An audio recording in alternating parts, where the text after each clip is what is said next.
Hey guys, so what you can try to do if you have the issue with the Eufy security camera not sending notifications, what you can do is that you can solve by uninstalling Eufy mobile app, reinstalling Eufy app, and selecting Eufy notification sound within the app.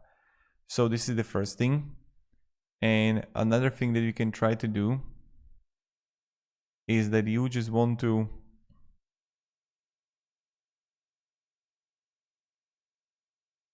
maybe go to settings, apply advanced settings, app blocker, then select no restrictions for Eufy.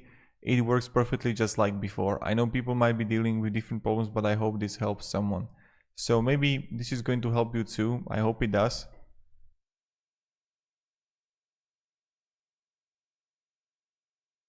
So thank you very much for watching and have a great day and goodbye.